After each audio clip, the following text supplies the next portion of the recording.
Bueno, dentro de lo que podemos comentar en el inicio de la materia, tiene que ver obviamente con aquellos aspectos que ustedes seguramente tienen como expectativa que esta materia. Van a estar por lo menos acá, no sé, 3-4 meses durante el mes. Luego van a ser otros 3-4 meses de ingeniería de software. Hablar de ingeniería de software y hablar de ingeniería de software básicamente es lo mismo en términos de propósito, de meta, de desafío. Lo que cambia el hecho es que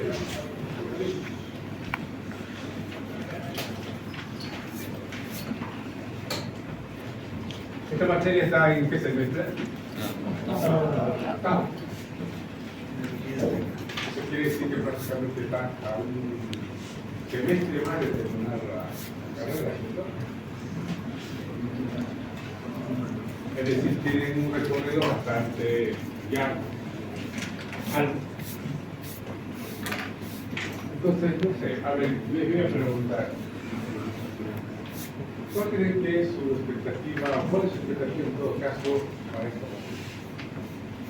¿Qué esperan hacer, aprender, tal vez? Porque seguramente vienen con alguna expectativa, ¿no? ¿O no? Repito, van a invertir 4 meses inicialmente, después otros 4.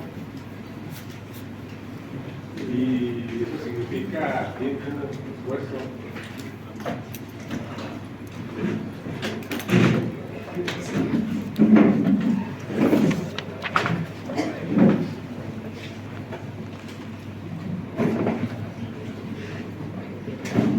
Por ejemplo, que si alguien tiene como expectativa venir a aprender a programar, ¿está bien?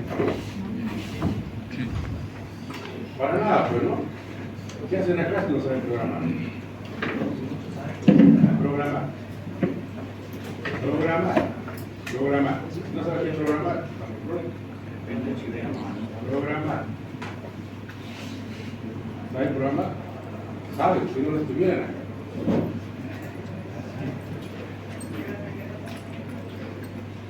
¿Alguien tiene la expectativa de venir a aprender a diseñar, a hacer análisis?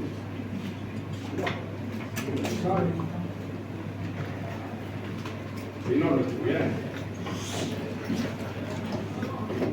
Es decir, estoy hablando de cosas básicas. ¿Saben programar? Claro que saben programar. ¿Saben hacer análisis? Claro que saben hacer análisis. Entonces creo que su expectativa está venir a aprender. ¿Qué programar?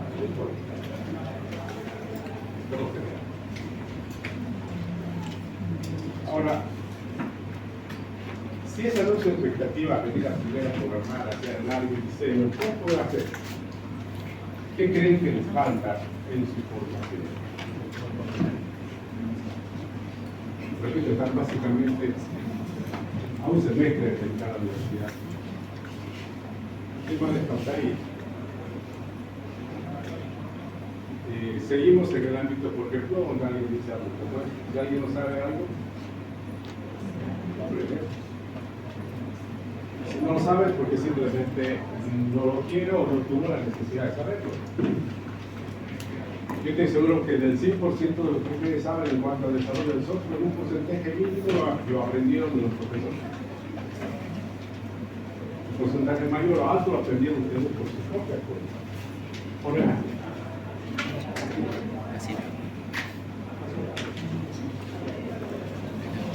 Ahora vamos a escuchar alguna opinión. Quiero que me digan más o menos cuál es su expectativa,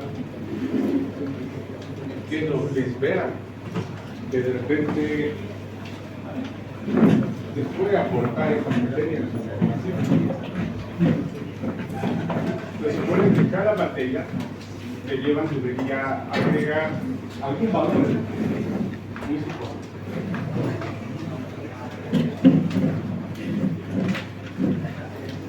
Como te decía hace rato, es probable que por lo menos van a estar dos semestres acá.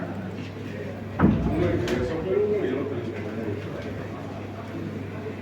Vamos a seguir hablando del mismo ingeniería.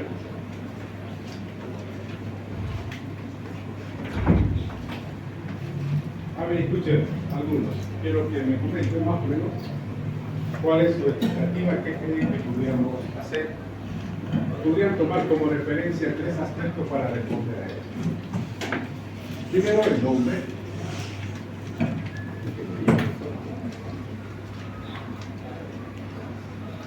En algunas universidades, ingeniería de software es una carrera, ¿no es cierto?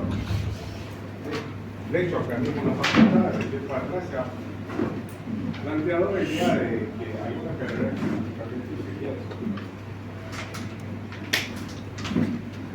Se ha trabajado en ello, entiendo que hay algo de eso ya elaborado.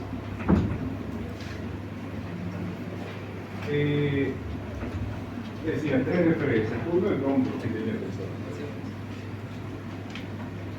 Dos, seguramente han tenido el espacio de tiempo para entrar al sitio web de la facultad y mirar los contenidos de la materia. O tres, seguramente han tenido también la oportunidad de conversar con gente que ya pasó por acá y la cara de gente. Porque nadie empieza a hacer algo sin tener una idea de qué es lo que espera, qué es lo que dice. Mucho menos mujeres, qué sé yo, 11 meses de terminar la universidad. Por lo menos acá. Es difícil decirles en enseñar algo porque gran parte de eso ya lo saben. ¿Cómo decir? Ahora vamos a escuchar. ¿Cuál creen que es, o cuál es su expectativa? Ahora escuchamos mientras conocemos a alguno nuevo por acá que no lo he visto nunca. Aquí en la cosita, en la feria. Choque. ¿Cuál es la expectativa de choque?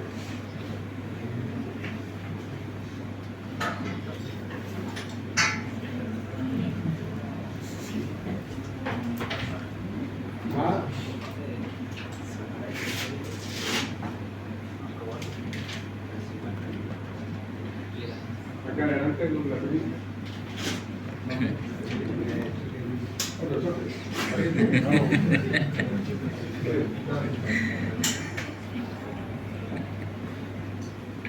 ¿Cuál es la expectativa? ¿Qué crees que podemos hacer en esta materia? ¿Qué crees que podría aportar esta materia a la formación de ustedes? Repito, saben programar, saben analizar, saben diseñar, saben hacer herramientas, saben hacer sitio web, saben hacer aplicaciones, todo eso saben. ¿O no? Que de repente no son, no sé, expertos, no son plenamente consolidados, seguramente que sí. ¿Qué es esto? Asumo que la defensa de los proyectos. Defender proyectos. Aprender a defender los proyectos. Bueno, acá adelante, no te rías. Vargas, ¿qué correcto? Aparte de la herramienta, sabemos algunas más. Nuevas herramientas, dice. Acá la señorita, ¿no me ha pedido? Claro, ¿qué comenta? Nuevo software. ¿Perdón? Nuevo Nuevo software. Acá el joven, ¿qué ha sido usted? Caballero. Caballero. Hey. Refinar ciertas habilidades y prácticas a la hora de desarrollar aplicaciones de a mayor escala. Bueno. Acá el joven. Yo le doy. Casquero. Aprender a desarrollar de una manera más eficiente y optimizando los códigos que hacemos robustos a que sean Más elaborado, ¿no? Está bien. Allá atrás. El joven que está sentado al pedido. Vargas más que todo. Vargas, ¿qué dice Vargas? Más que nada yo veo que, como ya sabemos, programación web y aplicaciones, como dice, sería más madurar esos conocimientos en proyectos un poco más reales, ¿no? Ok, está bien. Todo lo que han dicho obviamente es la expectativa que ustedes tienen. Pero la idea de esta conversación es poner bastante claro qué es lo que vamos a hacer. Y repito, lo que vamos a hablar es seguramente válido para el software 1 y también para el software 1. La diferencia entre ambas va a ser el contenido principal. Si yo les preguntara, ¿dónde creen que se aplica la ingeniería de software? ¿En qué o para qué? ¿Dónde se aplica la ingeniería de software? ¿Cuál sería la respuesta?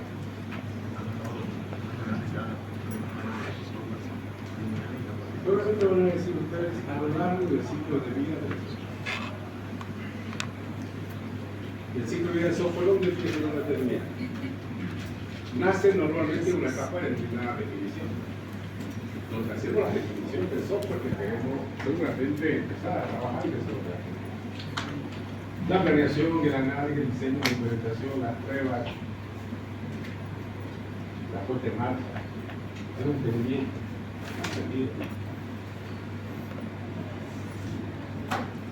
todo eso obviamente es trabajo del ingeniero de software. ¿Quién cree que es la autoridad máxima en software? ¿Quién es la voz autorizada para hablar de software en todo el planeta? ¿Quién? El ingeniero de software. Si hay un ingeniero de software que está hablando sobre software, se supone que es la voz autorizada, por lo tanto, si él está diciendo algo, lo que él está diciendo se lo debe tomar como una verdad.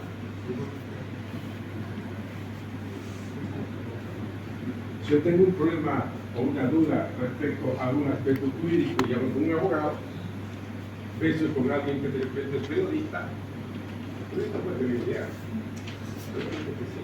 Y después te sabe muy bien, seguramente que sí. Pero lo que me dio un abogado para mí seguramente va a ser mucho más alto. Usted no lo está diciendo un aficionado, no lo está diciendo un improvisado, lo está diciendo un tipo que además de tener la vocación, ha estudiado. Tiene un certificado de la doctora. Lo mismo ocurre con un doctor. Exactamente lo mismo pasa con el ingeniero de software. Por ejemplo, cuando ustedes están hablando sobre problemas de odontología, o sobre medicina, o sobre el fútbol, no sé, podrían equivocarse hablando de ello. No pasa, no debería pasar nada. No debería tener mayor impacto si en caso se equivocan hablando de esos temas. ¿Por qué? Porque no son especialistas. Pero cuando hablan de software, ¿tendrán esa licencia o no? No. No, porque se supone que ustedes son la autoridad de ingeniería porque es software. Más allá de que se diga errar es humano, no podemos equivocarnos al hablar de software. ¿Por qué? Porque se supone que es el profesional en software. El ingeniero de software es el profesional. ¿Y quién es un profesional de software? No quiere decir que el único que tiene la capacidad de desarrollar software no es cierto. Software puede desarrollar un muchacho de muy joven y otras personas que seguramente tienen otras profesiones y hacen software o no. Pero un ingeniero de software es un profesional. Yo soy un profesor, un tipo certificado. Yo soy un certificado que tiene aspectos técnicos. Seguramente tiene bastante características desde el punto de vista de talento, de vocación. Y encima de eso tiene ética, valores. Compromiso de hacer siempre las cosas de la manera excelente posible. Entonces, para nosotros, el desafío en la materia tiene que ver con eso. Hacer o desarrollar software. De repente hace rato yo les preguntaba qué es programar. Programar o descodificar podría ser una actividad simplemente de escribir código.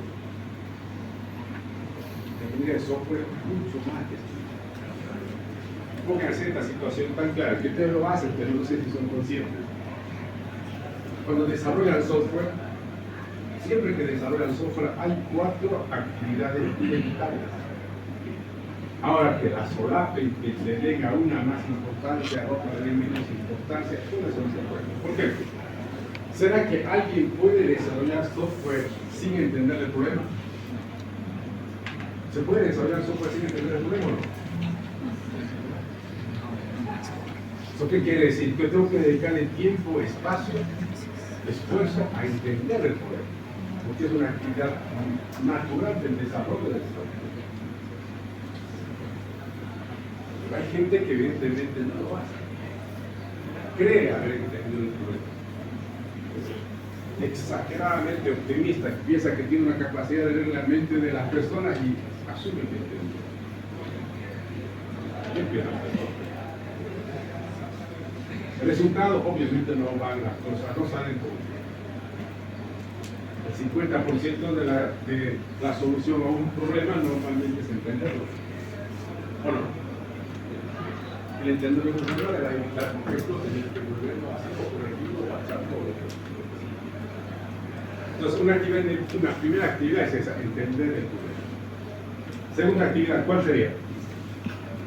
Crear, buscar las soluciones más convenientes, la más óptima, la más apropiada, la más conveniente, no la primera que se me ocurre, no la única que sea, no la que me dijo el amigo, no la que simplemente lo vi por ahí. Tiene que haber una actividad propia en el ámbito del desarrollo del software que tenga que ver exclusivamente con crear soluciones. La creatividad, el ingenio, pleno. Si previamente descubrí el problema, tengo que encontrar soluciones. La tercera actividad, ¿cuál sería? Nadie tampoco puede decir que desarrolla software sin escribir código. Debo dedicarle una parte del tiempo de esfuerzo a escribir código. Y por último, una cuarta actividad natural es que no podemos decir que hemos desarrollado software si no nos aseguramos que el software mínimamente está libre de fallas, errores, problemas. Esas cuatro actividades son básicas, elementales. Y con esto no les digo que hagan análisis, diseño, implementación, prueba o secuencial, mucho menos. Pueden ustedes utilizar la estrategia que sea más lineal, iterativa, por ciclos.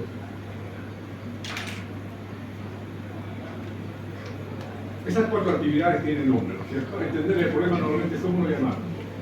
Análisis. Encontrar soluciones, ¿cómo lo llamamos? Diseño. Escribir código, ¿cómo lo llamamos? Implementación. Ese es el nombre que vamos a usar, aunque normalmente usamos programación, codificación, son nombres alternativos.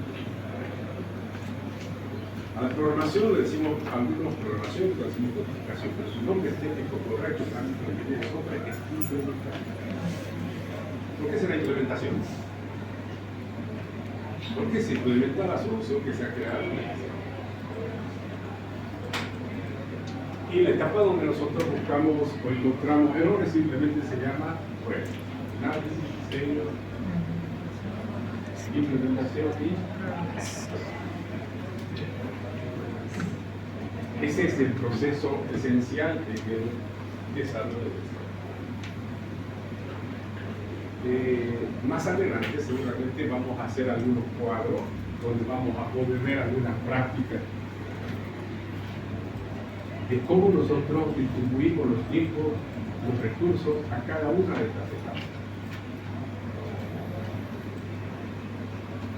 Bien, entonces, en primera instancia, en materia nos vamos a dedicar, como les decía, a tener plenamente claro lo que es nuestra responsabilidad, nuestro rol como profesor. ¿Con quién comenzó? Deben ser conscientes que no existe nadie más en el planeta Tierra que sepa más de software que los años de software. Debería ser así. Tan natural como, por ejemplo, que les pregunte esto, no sé, ¿qué es lo que más le gusta hacer en la vida? ¿Qué respondería? ¿Qué es lo que más recuerda la pasión de su vida? ¿Qué diría? Me imagino que tendría que decir no debería existir nada más interesante ni nada más gratificante ni todo, etcétera, etcétera, que esté pasando en su vida que no tenga que ver con el desarrollo. Si eso es cierto, el resto de su vida está prácticamente, no sé, va a ser un cúmulo de realización. ¿Por qué? Porque van a vivir de esto, de ascenso, de desarrollarse o de cualquier punto relacionado a eso. Si algo les tiene que apasionar, les tiene que buscar, es el desarrollo. Normalmente uno elige una profesión donde ocurre eso, ¿no es cierto? ¿No? Sí. Uno elige una profesión donde se siente que eso que está haciendo es lo que realmente le encanta.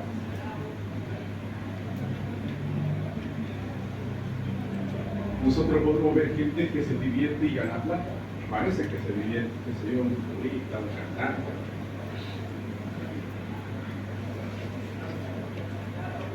Y el nivel de software tendría que, como cualquier otra profesión, tendría que ser exactamente. Anoten 3 palabras, 3 términos que lo vamos a definir como desafíos de la vida.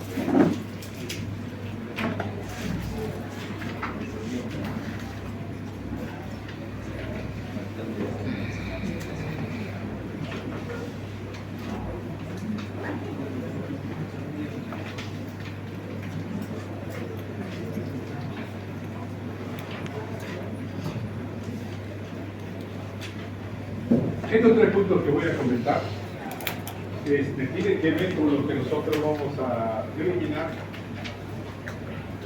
desafíos. Es lo que quisiéramos, lo que queremos, lo que debemos lograr agregar a su formación. Sancho la preguntaba, le decía, a ver, ¿qué es lo que cree, quisiera, cuál es su expectativa? En estas 3 palabras debería estar de alguna manera resumido el aporte que va a hacer esta materia de software y de software en su información.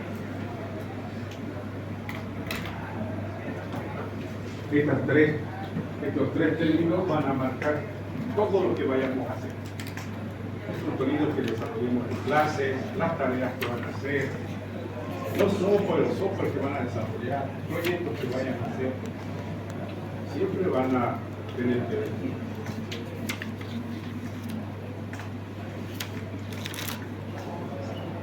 Por ejemplo, hasta ahorita yo imagino que muchos de ustedes son felices y están contentos cuando logran hacer que un programa funcione. ¿O no?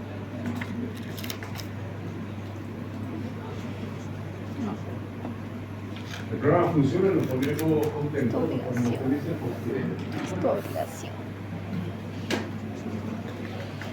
con estos 3 puntos que vamos a comentar, vamos a demostrar que el hecho que funcione el programa no es una.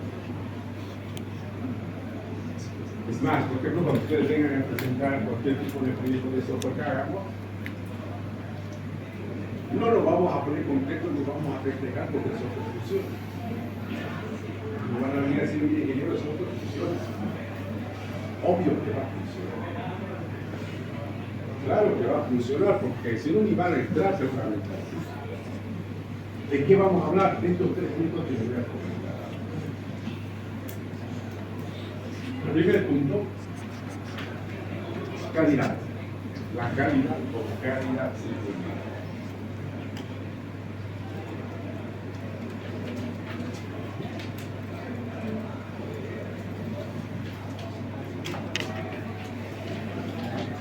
Hablar de la calidad seguramente es hablar de un término muy usado, tal vez demasiado utilizado. Sin embargo, plenamente válido para lo que queremos hacer. ¿Alguien puede definir qué se entiende por calidad? Porque no se olviden que ocurre algo. La calidad es prácticamente un término muy popular. De hecho, cada vez que nosotros compramos algún producto o requerimos algún servicio, siempre esperamos que sea de calidad, ¿cierto o no? ¿Sí? Pero eso qué tiene que ver con el software. Se supone que la calidad debería ser un resultado, una característica de cualquier trabajo hecho por un profesional en esa área, en ese ámbito. Definamos calidad. Voy a colocar un concepto de calidad que por lo pronto es genérico. No lo vamos a cerrar exclusivamente al software. Lo vamos a poner genérico para luego más adelante vamos a hablar ya de manera que... Vamos a decir, la calidad es el hecho de satisfacer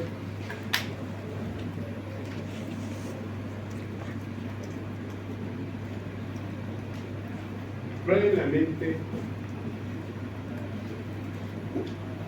las expectativas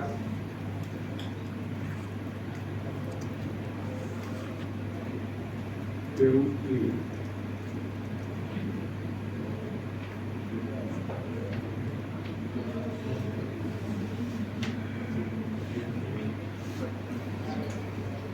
Veamos, dice que la calidad es el hecho de satisfacer absolutamente todas las expectativas que tiene el cliente sobre el producto. ¿Eso se aplica a cualquier tipo de producto o servicio? Si ustedes ven, es cierto. Cuando compran un producto o adquieren un servicio, ¿qué es lo que queremos? Eso que estamos comprando, adquiriendo, satisfacer alguna expectativa. Lo que para él es de calidad, para ella probablemente no lo es si estamos hablando del mismo producto. ¿Por qué podría pasar eso? ¿O no puede pasar? Pasa, porque eso es expectativa.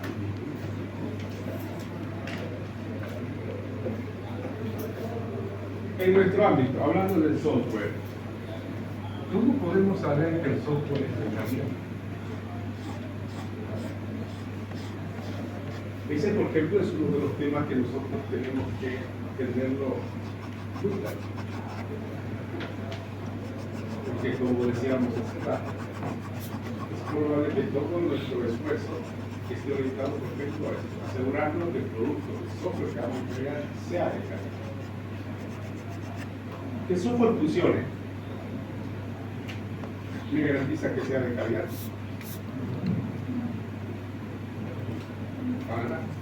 Funciona, ¿sí? Pero también funciona, pero ¿por qué decir que no es de calidad? Por ejemplo, en eso que funcione, el software garantiza que sea correcto, garantiza que sea eficiente. Entonces, anotemos algunos criterios que vamos a tomar como referencia para más o menos tener una idea de cuándo podemos decir que el software es de calidad.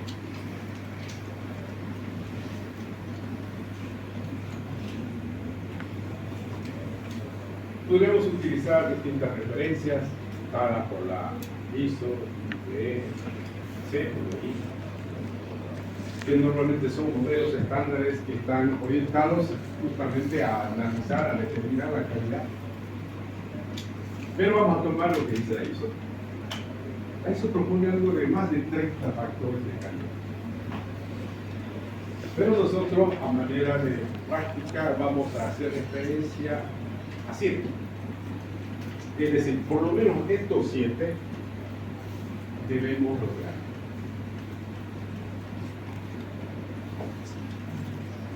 Primero, debe ser correcto. Luego, debe ser eficiente. Estoy hablando del software.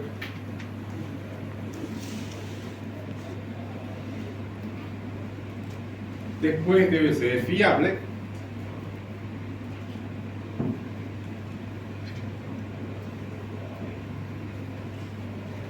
Además de eso, debe tener facilidad de uso.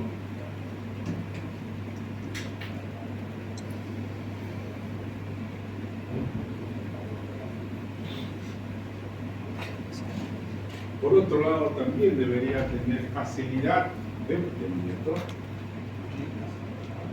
Facilidad de mantenimiento.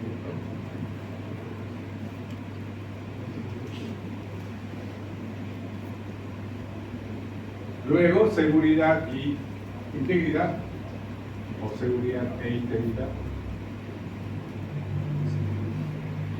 Seguridad e integridad. Y finalmente, Otra mentira.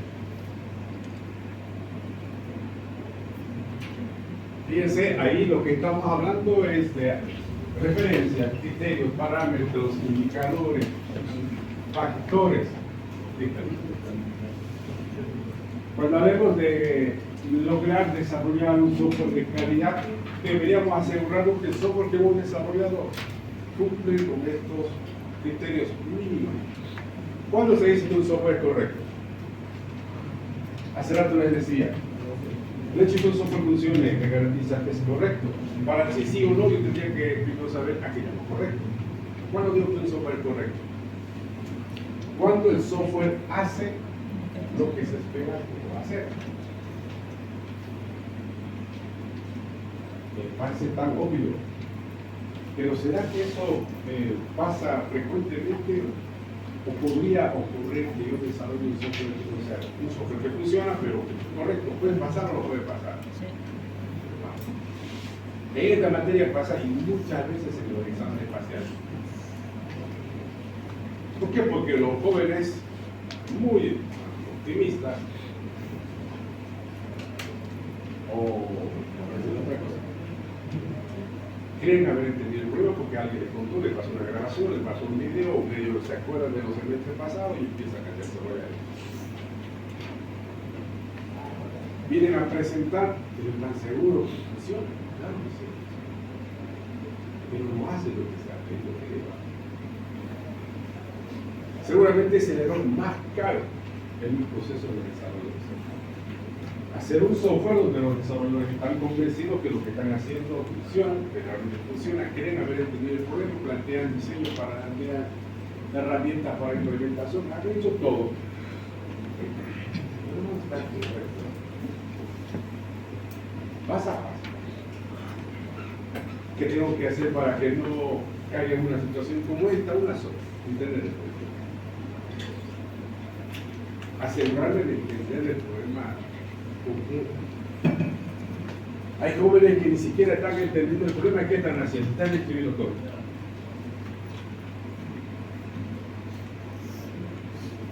Un momento más luego, ¿qué están haciendo?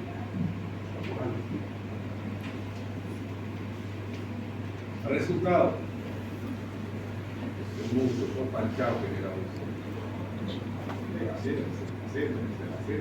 Obviamente, por tu problema. Esto es un software, puede funcionar, pero no me garantiza que sea correcto. ¿Cuándo es correcto? Cuando hace lo que debe hacer. Eficiente, ¿qué será? ¿Cuándo decimos que un software es eficiente? Cuando trabaja de manera correcta, pero de la mejor o de la manera más óptima. Aquí se tiene que cumplir por el cuento. Yo puedo tener un software que trabaja una belleza. ¿Es correcto? Sí. Funciona también, pero no es eficiente. ¿Por qué? Porque cada vez que hay que hacer algo, el software se demora mucho o demanda demasiada infraestructura para que realmente trabaje. No se nota la diferencia cuando ocupa un tipo de hardware que es un hardware un poco mucho más sofisticado.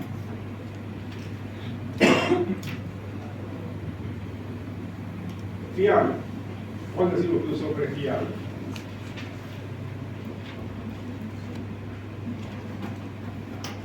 El software va a ser fiable en la medida en que este software funcione correctamente siempre. ¿Y siempre qué significa eso? Siempre. No hay eso de que mi casa funcionaba, hace rato funcionaba, cuando yo lo uso funciona, mi programa funciona en el task. Es el programador quien lo está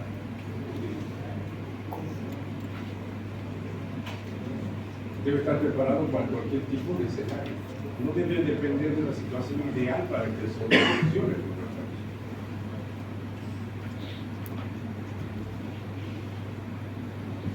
La fiabilidad es otro criterio. Puedo tener un software que sea correcto, que sea eficiente, pero que no sea fiable. ¿Puede darse ese caso o no? Claro que sí. Actividades distintas me conducen a que sea fiable versus a que sea eficiente. Facilidad de uso, ¿a qué llamamos facilidad de uso? Normalmente tiene que ver eso con el grado de esfuerzo que el usuario invierte en aprender a utilizar la aplicación por un lado, y por otro lado en el grado de que ese software se convierte en una herramienta para él. Cuando es una herramienta, cuando facilita su trabajo. Cuando hace que su trabajo reduzca en tiempo, esfuerzo y lo que tenga que ver. Fácil de mantenimiento, ¿qué tendrá que haber? Los que están refriados, pónganse abanico, por favor.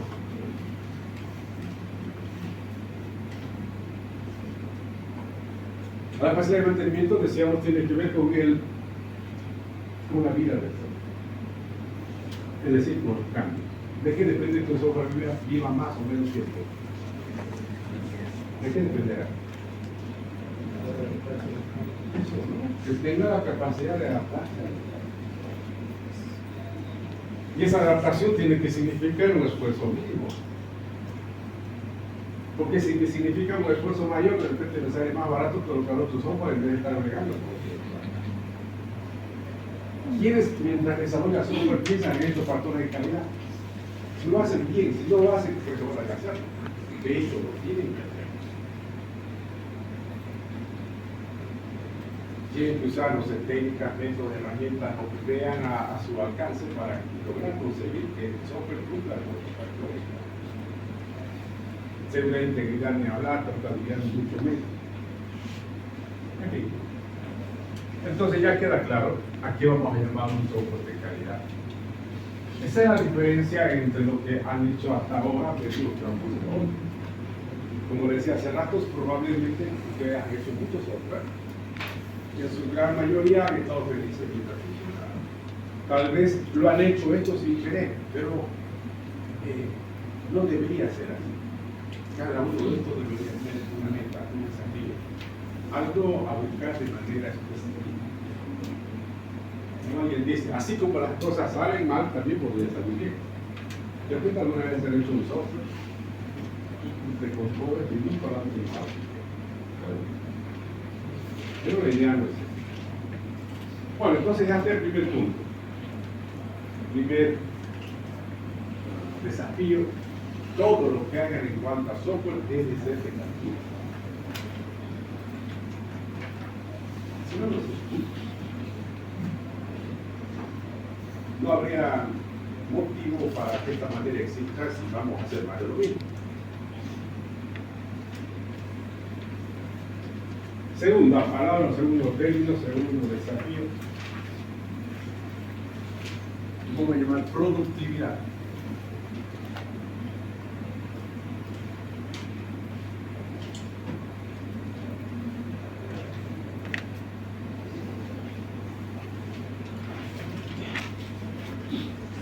¿Qué se puede entender por productividad?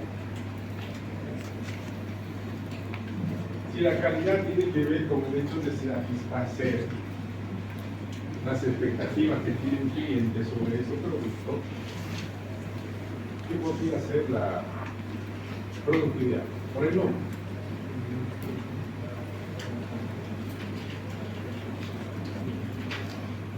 Ahora vamos a algunos acá, jovencitos acá. Marcelo, Axel.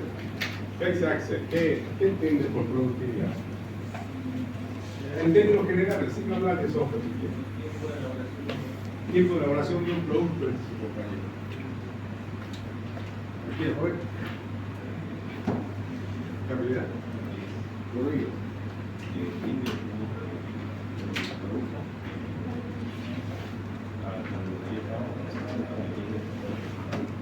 El producto rinde buenos resultados. Vamos acá con el joven que arriba, ¿eh? Marco, ¿conoce? Creo, ¿no? ¿Alguna vez lo he visto? ¿Qué dice Marco? El tiempo de eficiencia de la realización. ¿Qué? Vamos aquí con la señorita. ¿Cómo se llama el apellido? Yanma, ¿qué dice Yanma?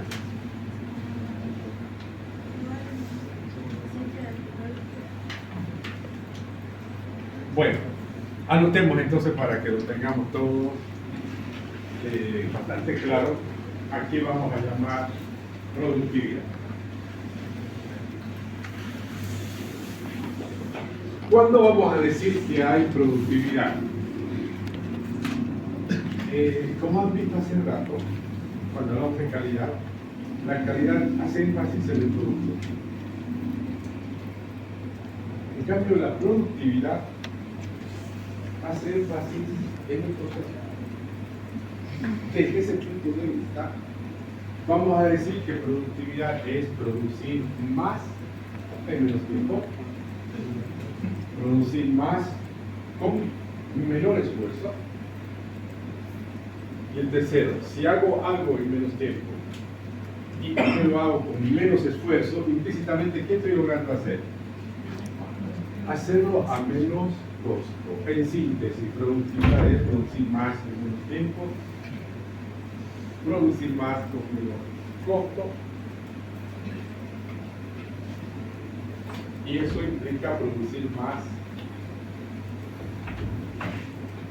menor tiempo, esfuerzo y costo. Menos tiempo, menos esfuerzo, implica menos costo. ¿A quién le interesa eso?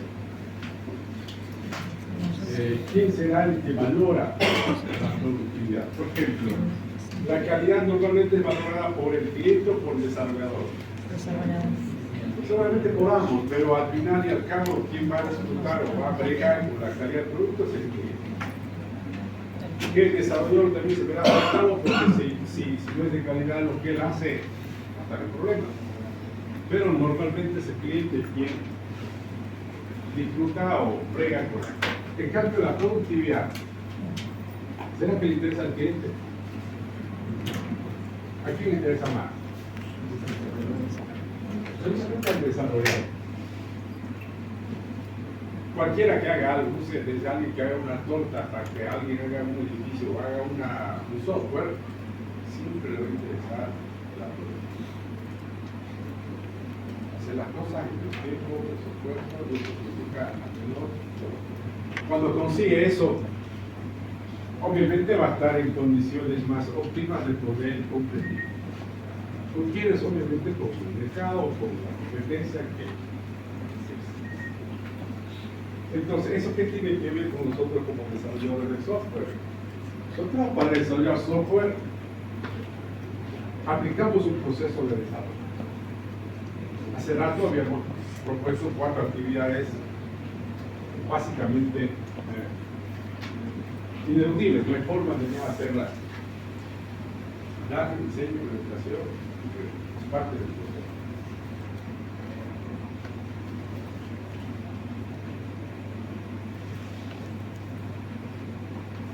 ¿Cómo o qué debería yo utilizar para mejorar mi proceso de software?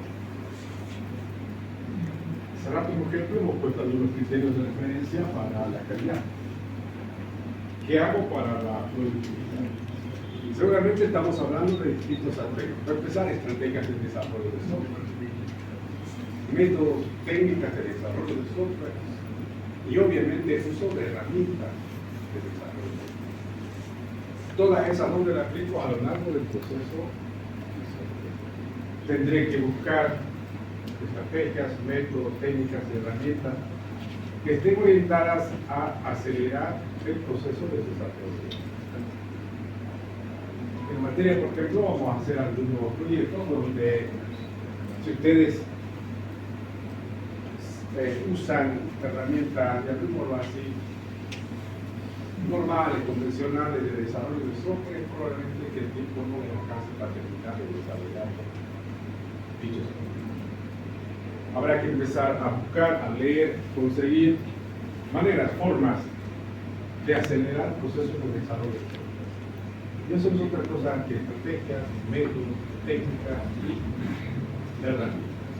Normalmente todo eso se denomina tecnología de digitalización.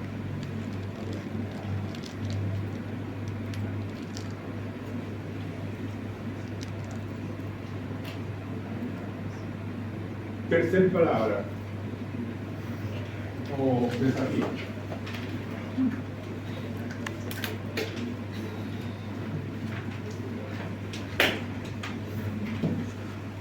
Innovación.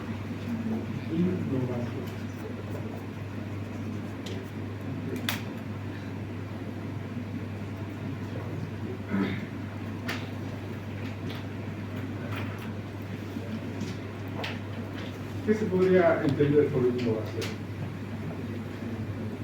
Por ejemplo, innovar sería hacer algo que nunca nadie más lo haya hecho previamente. ¿Será que eso es innovar? ¿O no necesariamente? Que fuera posible una situación como esa, tal vez, pero no necesariamente. Para nosotros innovar tendría que ver con algunos aspectos como este. Pónganse a pensar esto. Supónganse que ustedes quieren desarrollar el software.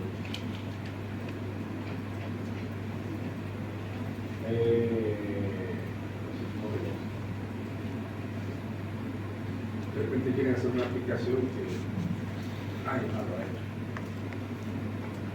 ¿Pueden querer tener ese deseo? Seguramente sí. Se ponen a pensar.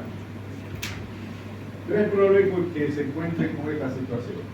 Miran por acá, ven que ya está hecho. Miran por este lado, también está hecho. Miran por todos los lados. Y aparentemente, cualquier idea que se les ocurra, aparentemente ya está hecho. ¿O no pasa eso?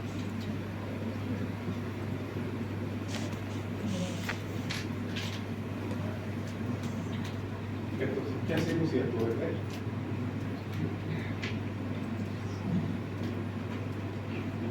Entonces ahí aparece justamente este término. Es como que yo tuviera un emprendimiento y quiera hacer algo y lo que quiero hacer ya está. Y a veces tan grande. Decimos en esto, que todo el software que ustedes tienen en su computadora o el software que usan en el celular, ¿por cuál de ellos pagan? Seguramente por uno. ¿Cuánto? La mayoría. Es un solo gratuito. Bueno, gratuito, entre comillas, pero al final, monetariamente, no significa nada. Para nosotros, hablar de innovación va a ser hablar de mentes o propuestas. ¿Qué significa eso? Personas que tienen la capacidad de donde aparentemente todo ya está hecho, ellos encuentran una manera distinta de hacerlo. Y que seguramente esa manera distinta de hacerlo que ellos encuentran tienen ventajas, beneficios frente a lo que actualmente cualquier proyecto que hagamos seguramente va a tener un grado bastante alto de innovación. La innovación puede venir dado de dos maneras, por lo menos. Uno, a nivel de funcionalidad. Y dos, a nivel de tecnología. ¿Por qué? Hacer un sistema contable, hoy por hoy, ¿es necesario? Sí, es necesario. Pero alguien puede preguntar, ¿hacer un sistema contable puede tener o traer algún grado de innovación? Pueden decir, no, porque un sistema contable no. Pero pongámonos a pensar, ¿desde cuándo venimos haciendo sistemas contables? No sé si tienen una idea. ¿Desde cuándo es que se viene haciendo sistemas contables? Seguramente vamos a decir que las primeras implementaciones de software de la empresa han sido sistemas contables. Estamos hablando de los años 50, 60. Y hoy seguimos haciendo sistemas contables. ¿Por qué se sigue haciendo los sistemas contables si aparentemente ya están hechos? ¿Cuál será la razón? Al igual que un sistema de venta, de compras o cualquier otro software que se le ocurra. La tecnología. La evolución de la tecnología nos da una oportunidad para también crear títulos. Los primeros sistemas contables de repente eran esos sistemas consola que funcionaba en una máquina y funcionaba así. Apareció una innovación cuando salió todo lo que era web, y fue otra innovación cuando aparecieron los dispositivos móviles que tenían la comunicación en el celular. Hoy todo eso ya no es novedad, no sé, todo sí. Nadie va a presentar como novedad porque está en la web, porque es un móvil. Pero aquí podemos llamarle novedad, en nuestra época. ¿Qué sería el novedoso o novedad en una aplicación?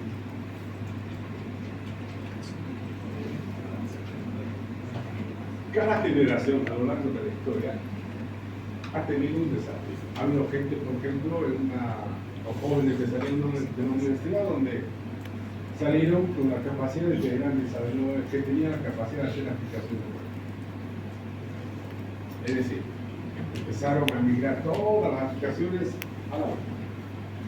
Tuvieron trabajo, tuvieron tiempo, momentos, después. Lo mismo pudo haber pasado cuando se hicieron aplicaciones móviles. Hubieron gente que se hizo especialista y empezó a migrar también o a extender las aplicaciones a los móviles. Hicieron clases, hicieron de cosas. Muy bien, ¿qué harían ustedes? Ya no se van a hacer famosos porque hagan aplicaciones web, no van a ser famosos por hacer una aplicación ya hecha y llevarla al móvil. ¿Cuál creen que es su rol, su misión como generación?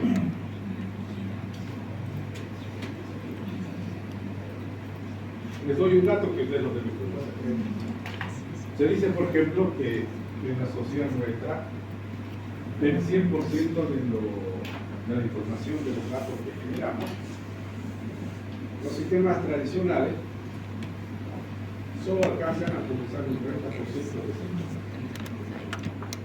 Hay un 70% de esa información que todavía no es procesada debidamente. Cuando se habla del 30% de información que es procesada con sistemas tradicionales, ¿quiénes son los sistemas tradicionales? Por ejemplo, un clásico ERP. Un ERP es enorme, ¿no es cierto? Sistemas de venta, compras, educación, contabilidad, piso, de colegios, no sé, de clínicas, universidades. Normalmente lo conocemos como sistemas de gestión empresarial, sistemas de información, software de gestión, comúnmente llamados ERP. Son monstruos de aplicaciones. Como también hay aplicaciones sueltas pequeñas que están dentro del sistema. Todo ese sistema dice que procesa solamente el 30%. Claro. Entonces debe ser otro 70%. Entonces ahí aparece el término que ustedes deben saber, la información estructurada y la no estructurada. Los sistemas tradicionales, como el clásico ERP, por ejemplo, procesan información estructurada. ¿Por qué se llama información estructurada? La otra es la no estructurada. ¿Cuál será la estructurada? ¿A qué se refiere la estructurada y a qué se refiere la no estructurada? ¿Estructurada qué significará?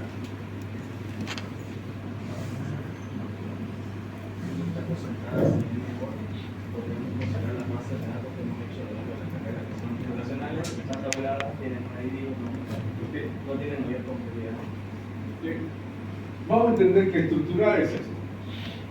Toda la información que yo cargo al sistema de este tipo dice que es estructurada. ¿Por qué significa estructurada? Porque para meter datos no hago a través de estructura.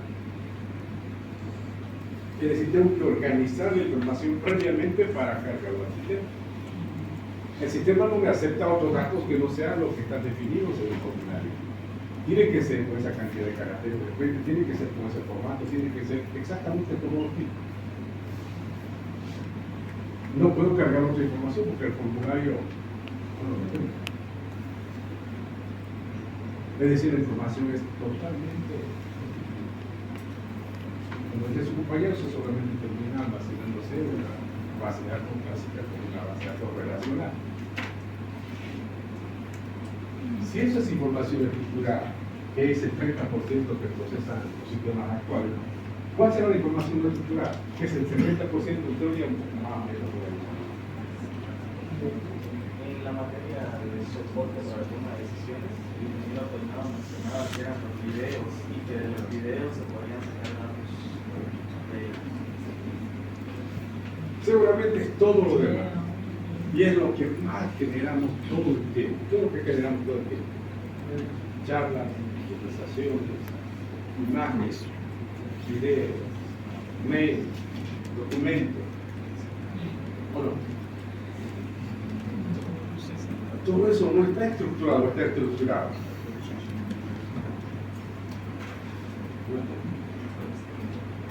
Que yo sí almaceno imágenes, almaceno videos, claro que almaceno, pero solo eso, almaceno, no proceso. Por ejemplo, la clásica situación en Santa Cruz, en nuestro barrio, vemos que casi todas las casas tienen cámara. ¿Para qué usamos las cámaras? Seguramente lo único que se hace es recopilar lo que acontece a través de videos y almacenes. ¿Y cuándo usamos todo eso que ha recopilado la cámara? Cuando queremos saber algo que hay. ¿Cómo buscamos? Normalmente buscamos de manera secuencial, por aproximaciones de fecha, horas. En vez de solo almacenar esa información, ¿qué podemos haber hecho? Ya eso sí podemos llamarlo procesar. Digamos, al uso de la cámara. Más allá de solo almacenar, ¿qué podemos hacer? Procesar los datos y generar conocimientos. Por ejemplo, podríamos utilizarlo para reconocer patrones de comportamiento de la gente que está pasando por la cámara y tenerlo entrenado a quien corresponda y nos pueda alentar, prevenir, y no simplemente utilizarlo como una prueba de demostración de habilidad. Bueno, audio, texto, imágenes, videos, los sistemas convencionales no lo hacen. Hoy lo podemos hacer. Sí, ¿cómo lo podemos hacer? ¿Por qué lo podemos hacer? Y ahí está la innovación. ¿Por qué lo podemos hacer?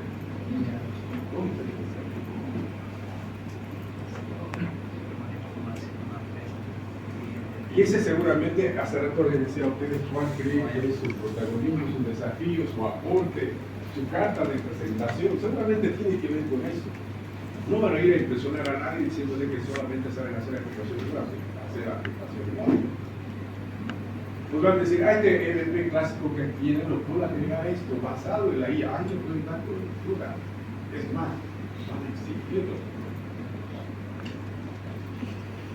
Para nosotros las líneas típicas de innovación de esta época es esto: inteligencia artificial, seguramente, blockchain,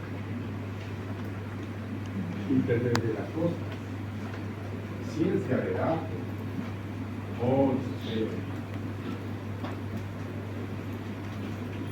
puede especializarlo en un montón de aspectos, data, ese negocio.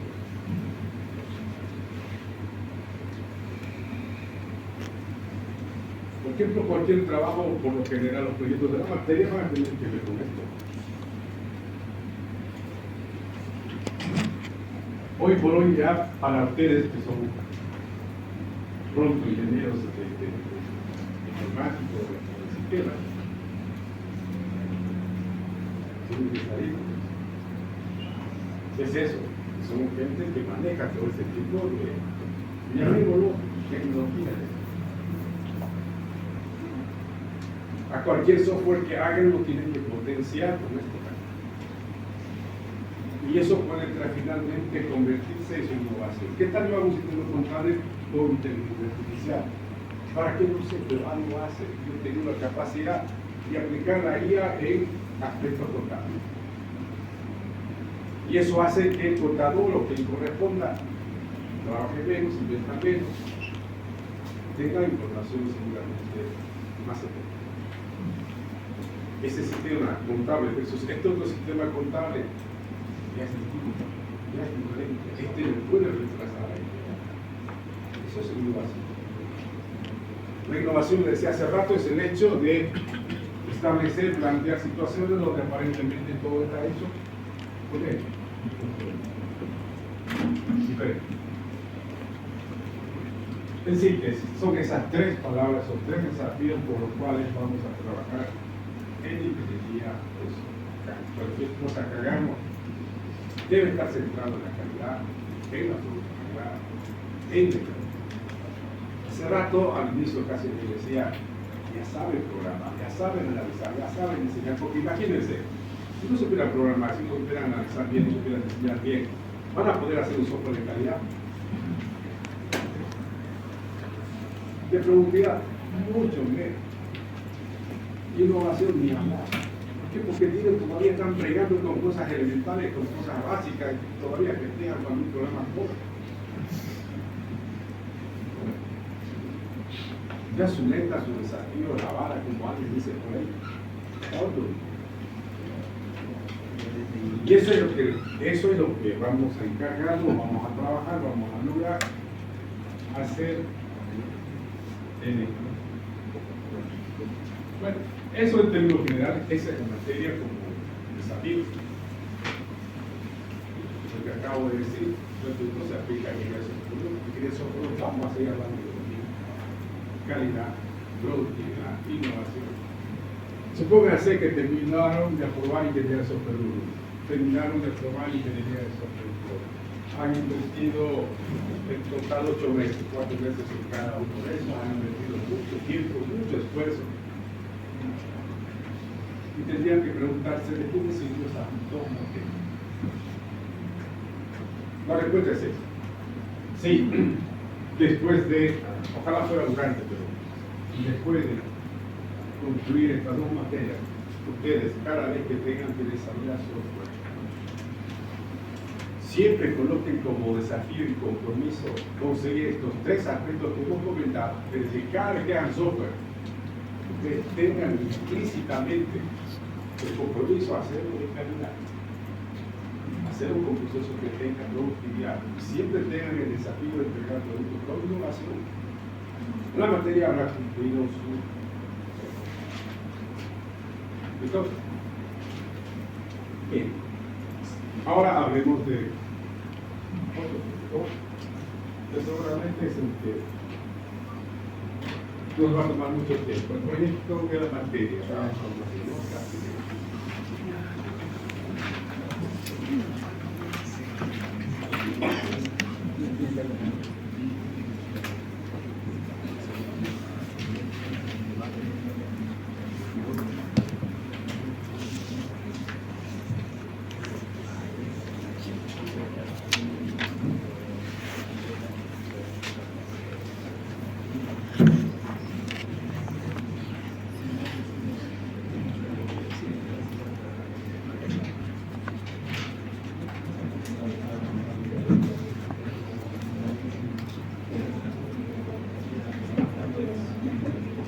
Bueno, vamos a trabajar con un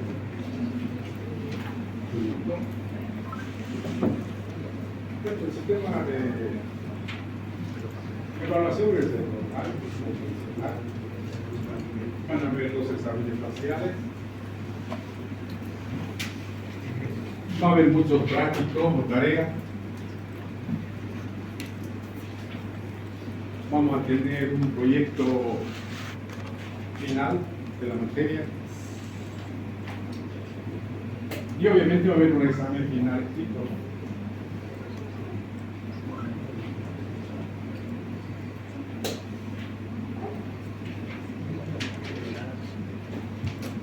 Si hablamos de ponderaciones, los parciales vale por este punto, es decir, cada uno 20.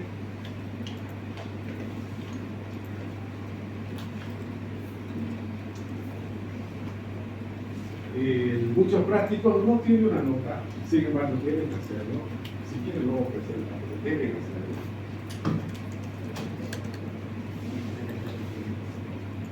El proyecto 30 puntos y el examen final 30. Hoy vamos a hablar del proyecto.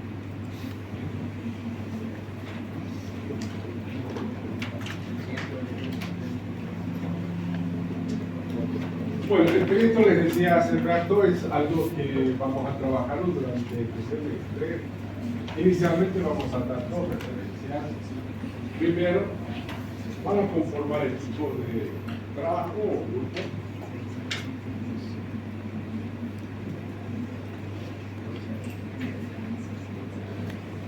Segundo, van a haber presentaciones intermedias, pero hay una fecha final, esa fecha no te da. Desde el primer día lo van a saber cuándo es. la fecha final de presentación del proyecto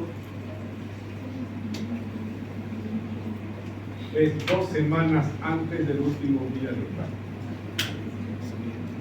2 semanas antes del último día de clase.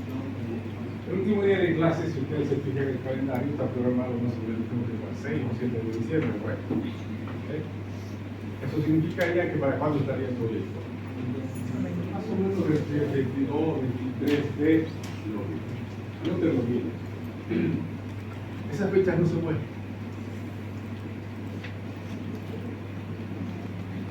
Les doy saco cuando el proyecto debe estar concluido. Terminado.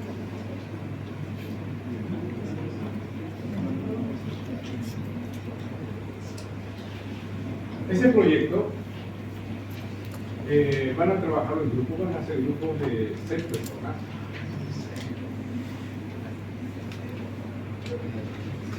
Ni uno menos ni uno de bajo. 6.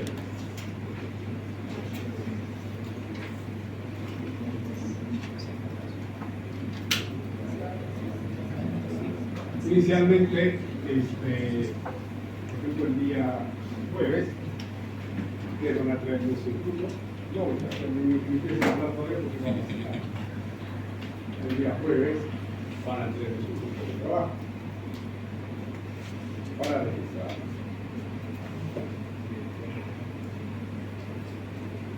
Inicialmente van a hacer, ustedes van a tener, llamémoslo así, la potestad de armar su grupo de trabajo. Sin embargo, si por alguna razón hay grupos que están incompletos, a esos que están incompletos los voy a juntar para hacer un grupo. Y alguien que está sin grupo porque no conoce a nadie, porque no hay los por cualquier razón, lo vamos a agregar a un grupo que esté. Hay un grupo que están, no sé, de 3 y los otros están de a 5, eso puede 1 a cada grupo.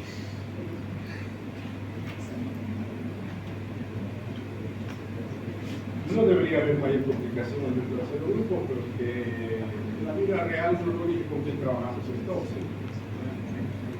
Crea con grupo. Cada quien tiene que hacer lo que hay que hacer y... Pero vamos a tener esa posibilidad de ustedes armar su...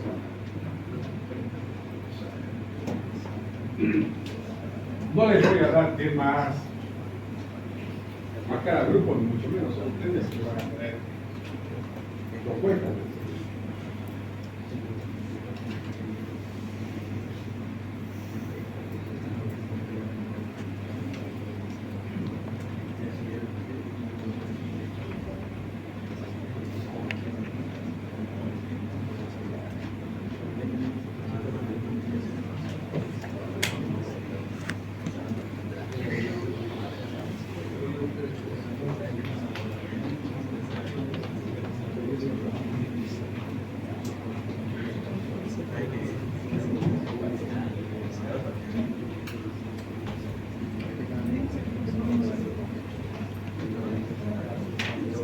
¿Qué pueden traer de propuestas de proyectos?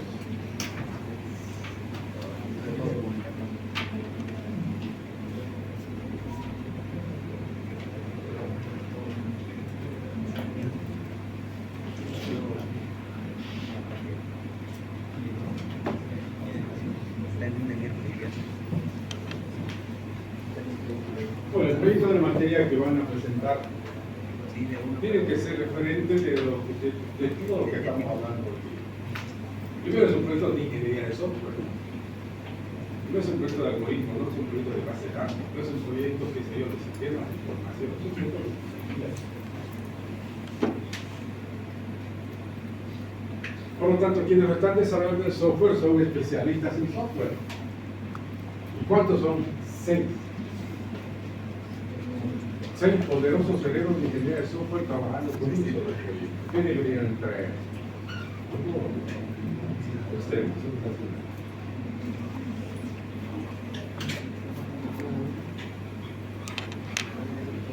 Lo que propongan es el reflejo de ustedes. no hay un proyecto que desarrollen específicamente para un cliente. No van a presentar proyectos por encargo. Es decir, no van a decir, este proyecto es para tal empresa o para tal cliente porque él me ha pedido. No existe.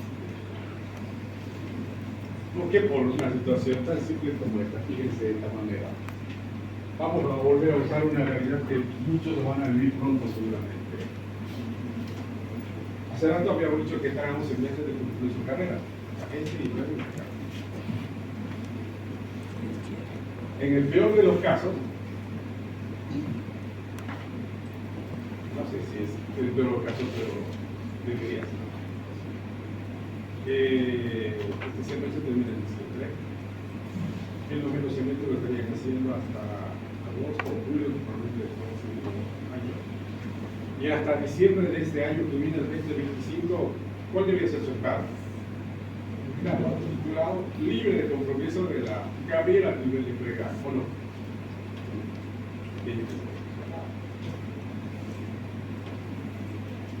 Vamos a trabajar pensando en ellos, porque así está determinada la malla.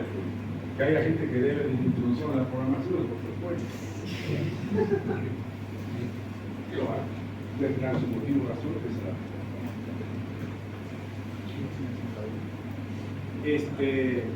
Terminan la universidad. ¿Qué van a hacer? Una vez que terminan la universidad, ¿qué tienen que hacer? Es como esas máquinas, ¿no es cierto? Que se las termina de fabricar o construir una vez que están ya hechas, listas. ¿Qué pasa con esas máquinas? Tienen que entrar en producción, ¿no es cierto? ¿No? Sí. Para eso se las ha construido.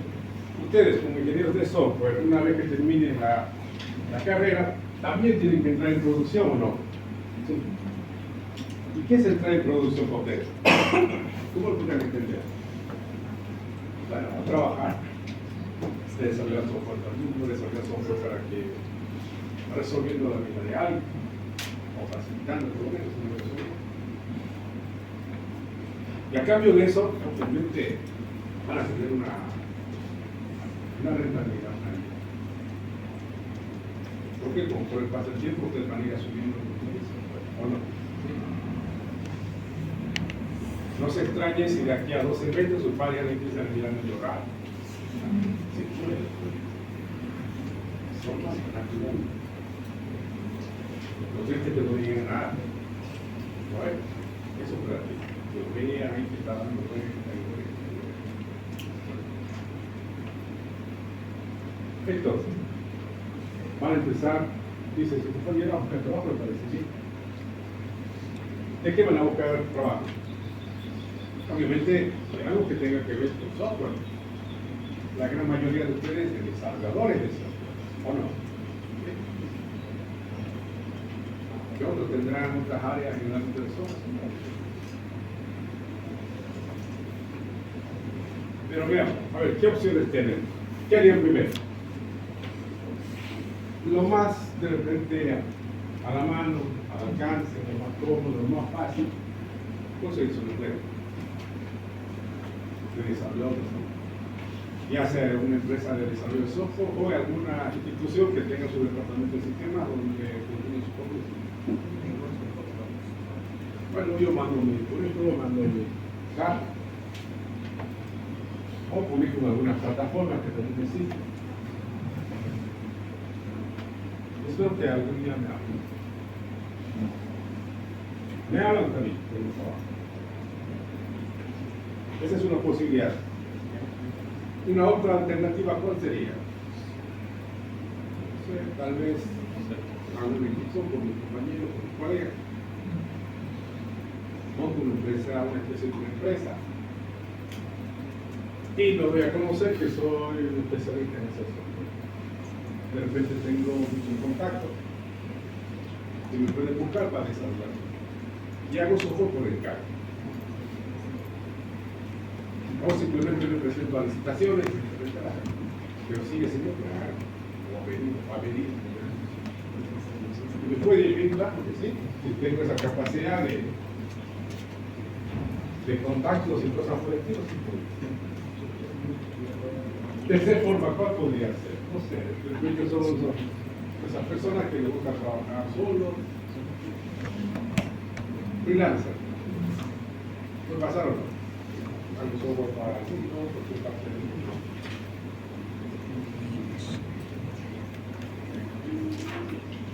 Pero ¿qué pasaría si nada de eso les funciona? Digamos que mandaron su currículum, nadie lo busca. Digamos que pusieron sus letreros, su publicidad, buscan sus contactos, nadie lo busca para que se publican en alguna plataforma para freelancers. Le buscan puro ruso y lo obligan a que sepa ruso.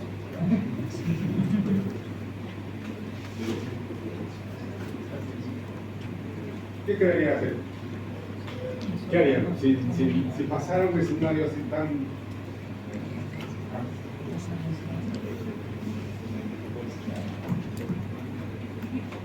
Bueno, en la universidad ha empezado otra carrera. Se cambia de oficio, ¿no? Bueno, una salida podría ser lo que vamos a hacer como proyecto. Es emprendimiento. Proyectos o hacer software o... Normalmente el emprendimiento podría darse por dos causas. Uno por necesidad, que es la que acabo de comentar. Nadie me quiere, no me quiere otra más que emprender y adentro por necesidad. Y la otra es el emprendimiento por decisión, por vocación. Hay gente que puede rechazar el empleo muy bien pagado, para crear su propio mundo, su propio camino. Eso es clásico. No quiero yo contribuir a que otro logre su sueño. Quiero lograr. Esa mentalidad no puede tener muy poco. Hay gente que lo tiene. Entonces nos vamos a ir en esa línea. El proyecto de la materia es en esa línea. Por eso hace rato le decía, no hay cliente. No van a hacer un software por encargo, no van a hacer un software para un cliente. Van a hacer un software para colocarlo en el mercado y a ver qué ocurre. El mercado es que va a calificar los clientes y lo que hay que hacer. El desafío que alguien pague $1 por lo menos por lo que haga. $1 parece poco, es demasiado. Hace rato le decía, fíjense todas las aplicaciones que usted usa software y ya paga. Esto que vale $1, podría tener un valor. Ahora, si $1 es muy poco, pero veamos el mercado del software. ¿Cuál es el mercado para un software? ¿Será que está limitado a Santa Cruz, a Bolivia, a Sudamérica? No, es el mismo mundo. Pero para que el software tenga como mercado el mismo mundo, para empezar, mi software tiene que tener la capacidad de manejar las distintas variaciones que existen en el mundo. Zonas geográficas, idiomas, y todo. Entonces el proyecto de la materia va en ese sentido. Lo que ustedes traigan como propuestas de proyecto tiene que ver en un ámbito de una clásica startup.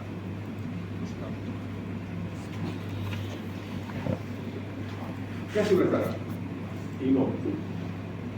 Sí. Son tipos con mentalidad disruptiva, no son los que patean tablero. Donde todo está hecho, aparece con algo, una propuesta que el emprendedor tiene ciertas situaciones que van a escuchar. No sé, han visto todo ese tipo de programas, ¿no? De emprendedores. Bueno, ¿cuándo no?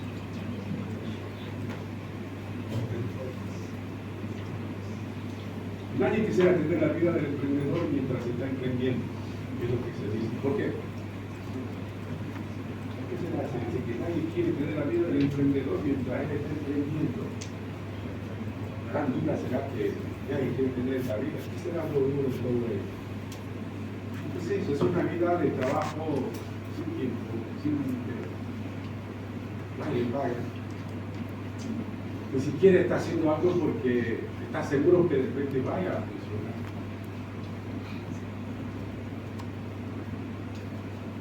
Más es lo que gasta que invierte el tiempo que lo que aparentemente devuelve. Nadie le quiere ver ya a ese emprendedor porque es loco hablando del tema y encima tiene prestado para seguir su tema. Pero dice que después de todo, todos quisieran tener la vida del emprendedor cuando éste consigue alcanzar su meta. Entonces, el proyecto de la materia plantea lo así. Hace rato hemos hablado de innovación, hace rato hemos hablado de tecnologías que podríamos nosotros fácilmente aplicarlas en nuestro proyecto. ¿Será que alguien va a traer un sistema de ventas y de compras como propuesta del proyecto? Porque tuvimos que empezar a descartar algunos proyectos. Entre ellos vamos a decir, proyectos triviales no sirven, o triviados quieren decir. Más de lo mismo tampoco sirve. Los clásicos sistemas de información, software de gestión o sistemas de gestión empresarial, no es una buena idea que lo presenten como propuesta de. ¿Por qué no es una buena idea? Por distintas razones. Una, son sistemas enormes. Son eso, enormes. No hay complejidad, no. Pero sí son grandes, demasiado grandes. Y probablemente se mete completo. No le alcanza para todo. Que sí han hecho algo en el sistema de información, no sí, pero sabemos lo que han hecho en el sistema de información. Acá deben entregar un producto de calidad. No es algo que no funciona. Debe funcionar con todos esos factores y criterios que nos dicen. Entonces, algo enorme no es una buena idea. Otra razón, ¿por qué no? Porque son sencillos, son simples, no tienen mayor complejidad. Por otro lado, son proyectos donde ustedes no definen nada como desarrollador. Si yo hago un sistema de control, un sistema de venta para un colegio, ¿será que yo como desarrollador voy a definir cómo el colegio tiene que trabajar?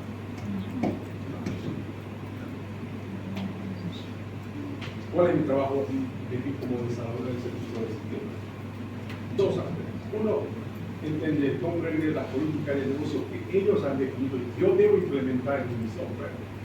Y dos, ver la manera como yo puedo mejorar, optimizar esos procesos. Pero más de eso no. Y en este proyecto estamos diciendo que no van a tener clientes. Es decir, no van a tener casos de estudio definidos. Entonces, sistema de información, software de gestión, software privado, y lo otro. Eso es lo que quiero que vaya analizando, definiendo. Su primer encuentro o reunión de grupo que tenga debería ser hablar de. Es imposible que alguien diga este proyecto que estoy proponiendo es innovador si no ha hecho algo. ¿Qué es lo que mínimamente haber hecho? Visto el mundo que se ha hecho a nivel referente a ese software que también.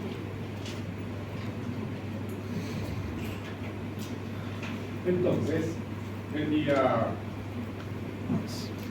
jueves vamos a hacer grupo. El día martes van a empezar a hacer los desarrollos. El día jueves no van a hacer todavía ninguna propuesta de reunión, porque necesito dos cosas relativas. Cuando hagan sus grupos, asegúrense que ese grupo tiene una probabilidad alta de mantenerse, de que comparten los mismos desafíos. ¿Por qué ocurre esto? Han hecho su grupo solamente con la gente que está acá. El día jueves usted me trae el grupo de 4, 5, 6 personas y no están, simplemente no son parte. Veamos el día jueves entonces.